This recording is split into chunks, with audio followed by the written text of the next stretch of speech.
weren't, as I understand it, near level crossings. Question number 12, Phil Twyford. Thank you, Mr. Speaker. My question is for the Minister of State-Owned Enterprises.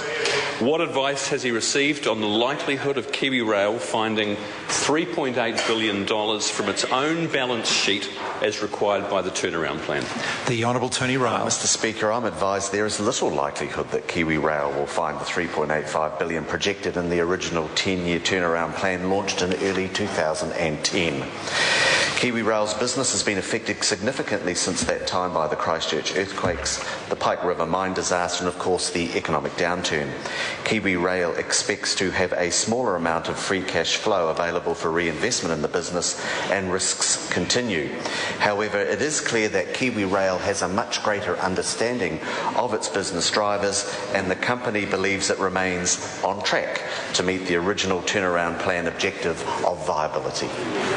Phil Twyford. Supplementary. Is he concerned that KiwiRail is laying off 181 workers and deferring network maintenance in order to meet the turnaround plan's financial targets, when improving the state of the network is the very thing that will allow KiwiRail to reduce journey times and be more competitive with long-haul trucking? The Honourable Tony Ryall. The Board of KiwiRail is determined to achieve the objective of the turnaround plan. They're determined to maintain safety and they're determined to run this business efficiently.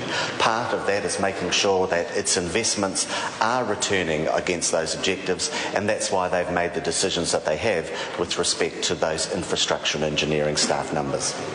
Phil Twyford. Oh, beg your pardon, Clare Curran. Thank you, Mr. Speaker. Does he support, in the light of the major faults identified in the Chinese designed and built locomotives, the decision by KiwiRail's board to not undertake a competitive tender on such a major capital acquisition, and if so, why?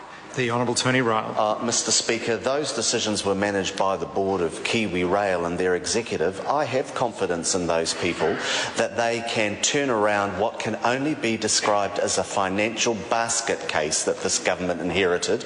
We're having to put $750 million of very hard-earned taxpayers' money into this organisation. We expect to get a return for the taxpayers. We simply can't carry on with an organisation that cannot balance its books, and that's what the turnaround plan is about. Moana Mackey. Supplementary to the Minister, will he guarantee that the future of the Gisborne to Napier rail line will not be adversely affected by any requirement for KiwiRail to meet financial targets under the turnaround plan?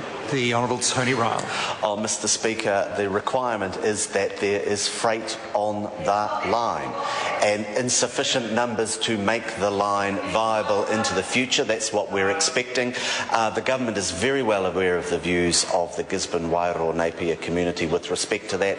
At the same time, we must make sure that KiwiRail does get on a track to viability, because we simply can't have taxpayers having to put hard-earned money into this business year after year after year. That may be the sort of strange economics of the party opposite, but it's not ours. Order. No need for that. Phil Twyford, supplementary question.